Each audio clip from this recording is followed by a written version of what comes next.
देखिए, जिस बॉली में हम लोग घूमने जा रहे हैं वो बॉली बनवाई थी अवध के चौथे नवाब आसिफउद्दौला साहब ने। ये पूरी बिल्डिंग 7 माले की है, 4 माला पानी में, 3 माला बनेगा। आइए तो चलो, आइए। मतलब 7 माले की है, 3 मंजिल पानी में है, हाँ, और 4 मंजिल पानी के ऊपर। जी जनाब, आइएगा, अंदर आइए आप लोग। तो आप लोग बॉली घूमने जा रहे हैं अली भाई के साथ में, जब आपको अच्छा बस घुमाएंगे, समझाएंगे। तो देखिए, इस बिल्डिंग की बहुत अच्छी अच्छी कहानियां हैं। जितनी भी बाहर धूप तेज रहेगी उतनी बिल्डिंग आपको अंदर ठंडी मिलेगी, और जितनी बाहर ठंडक उतनी बिल्डिंग अंदर गर्म। पूरे लखनऊ का पानी इसी बॉली से जाता था। वाटर सप्लाई के लिए पूरी बिल्डिंग बनवाई गई थी। इसका पानी जो आता है गोमती नदी से। बिल्डिंग 1773 की बिल्डिंग बनी हुई, 1784 में बिल्डिंग कंप्लीट। 11 साल लगी बिल्डिंग बनने में। बिल्डिंग में लोहा, सरिया, मोरंग, बालू का इस्तेमाल नहीं किया गया। खाने पीने चीजों से बिल्डिंग तैयार की गई। इससे मटेरियल लगा हुआ है गन्ने का जूस, बेल का जूस, माश की दाल, सुरकी, चूना, सिंघाड़े का आटा, ईंट और लकड़ी और गोंद रहेगा। अभी इसमें मैं को एक ऐसा कैमरा दिखाएंगे पानी वाला।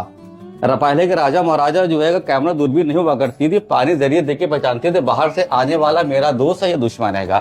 तो देखिए, जितना हम लोग बॉली के अंदर आते जा रहे हैं उतनी बॉली हमको अंदर ठंडी मिलती जा रही है, ठंडक फील हो रही है। हाँ, ठंडक फील हो रही है। तो पहले जमाने में पंखे, कूलर, एसी नहीं हुआ करते थे, तो बिल्डिंग हिसाब से बनवाई जाती थी कि जाड़ों में बिल्डिंग रहे गर्म, गर्मी में बिल्डिंग रहे ठंडी जो है। आइए, तो उस जमाने में लाइट बत्ती नहीं हुआ करती थी, और रोशनी कैसे की जाती थी? देखिए, पूरी बिल्डिंग में दिवाली वाले दिए रख के लाइट की रोशनी की जाती थी।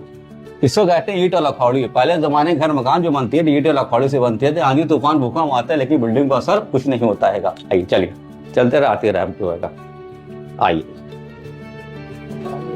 आराम से आएंगे। अब आप लोग जहां से देखिएगा आपको, आइए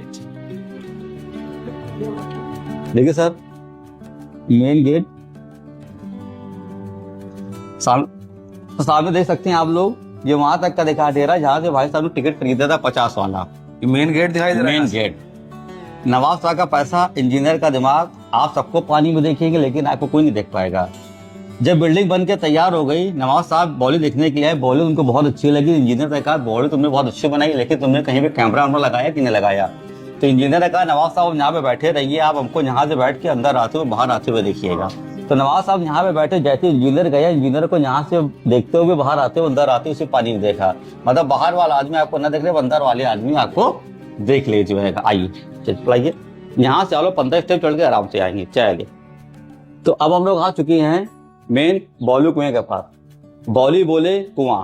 आइए, ये बिल्डिंग 7 माले की है, जिसका 4 माला पानी में, 3 माला ओपन। 1923 में जब लखनऊ के अंदर बाढ़ आई थी तो इसका 4 माला पानी में हमेशा के लिए डूब गया था। टोटल इसका 3 माला खुला हुआ। नवाब साहब के जो खजांची थे उनका नाम था मेवालाल रस्तोगी। खजांची का मतलब कैशियर मुंशी। क्या नाम था? मेवालाल रस्तोगी। जी। चाबी लेके इसके अंदर कूदा। दुश्मन ने जब देखा कि खजांची कहाँ गया, किधर गया, उसको जान से मार के खजाने की चाबी छीन लेंगे। लेकिन नवाब साहब ने खजांची को उसके खुफिया रास्ते बता दिए थे, और उससे कहा था जब तुमको दुश्मन अटैक करे तो चाबी लेके इसके अंदर कूदा, इसके जरिए निकलना गोमती नदी में। खजांची इसके अंदर कूदा, दुश्मन भी कूदा, लेकिन दुश्मन को ये न मालूम था कि खजांची उनसे 2 कदम आगे निकला। चाबी लेके गोमती नदी में निकल गया, और दुश्मन को अंदर ही अंदर ढूंढता रहा। तो दुश्मन नहीं मिला तो बाहर आके लोग कहने लगता है किसी जानवर ने अंदर मार मुर खत्म कर दिया। बात आई गई हो गई।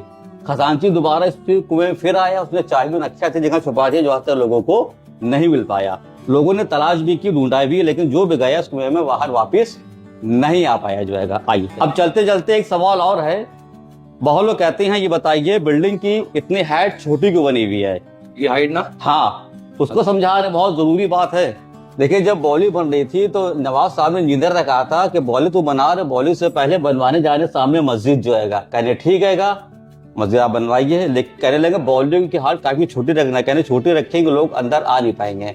कहने अंदर आए चाहे ना, लेकिन हम चाहते हैं मजहब का कोई भी आए, लेकिन बिल्डिंग में अदब तो सर झुका के। कहने क्यों? कि सामने मस्जिद बनी हुई है, इसीलिए बिल्डिंग की हाइट छोटी बनवाई गई थी जो है। अच्छा। पहले जमाने के घर मकान जो बनते थे, चाहे मंदिर हो, मस्जिद हो, गुरुद्वारा हो, चर्च हो, उसके गेट भी काफी छोटे रहते थे कि भगवान को भी दर्शन करने आए, सर झुका के चले, अदब से चले। आज तो लोग गेट बड़े हो चुके हैं, भगवान को नीचे कर दिया, अपने आप को ऊंचा कर दिया जो है। आइए, चलिए, सामने देखिएगा, ये है पूरी दरगाह इमाम हुसैन के नाम की। सामने देखिएगा, ये है मौला वो आसिफउद्दौला साहब की मज़ार। जो जो ऊपर गैलरी बनी हुई देख रहे हैं, इसको हम लोग माचिस साउंड कहते हैं। ये तीले जलाती रहे, कागर फाड़ती रहे, पूरी बिल्डिंग में आवाज गूंजा करती थी जो है। इमाम हुसैन की दरगाह, मौला अब्बास की दरगाह, मौला अली की दरगाह, 3 दरगाह हैं। जो आप शीशे लगे हुए देख रहे हैं, पहले जमाने में लाइट बत्ती नहीं हुआ करती थी, इस शीशों जरिए पूरी इमामबाड़ा में दरगाह में रोशनी की जाती थी जो है। देखिए नवाब साहब ने जो रास्ता बनवाया था, पहले जमाने में जो कि घर की औरतें हुआ करती थी, पर्दे बहुत होते थे। अगर कोई नीचे आता था, लोग यहीं से खड़े होकर इमाम हुसैन की ज़ियारत करती थी यहाँ से जो है। देखिए दोस्तों, अभी हम खड़े हैं इमामबाड़े हैं, बड़े इमामबाड़े में, लखनऊ गए। और ये देखिए यहाँ से ऊपर से देखिए अब कितना प्यारा व्यू आता है। ये देखिए यहाँ के गेट, देखिए कितने खूबसूरत गेट हैं। यहाँ के मस्जिद, रूमी दरवाजा, और यहाँ का व्यू आप देख ही सकते हो, कितना खूबसूरत यहाँ का व्यू आता है। और इधर से भी अगर देखोगे तो इधर से दिखाई देगा आपको लखनऊ शहर। ये देखिए पूरा लखनऊ शहर दिखाई दे रहा है यहाँ से, घंटाघर वगैरह सारा पुराना लखनऊ, नया लखनऊ सब यहाँ से दिखाई दे रहा है। अभी हम चलते हैं पीछे बैक साइड में, उधर से दिखा।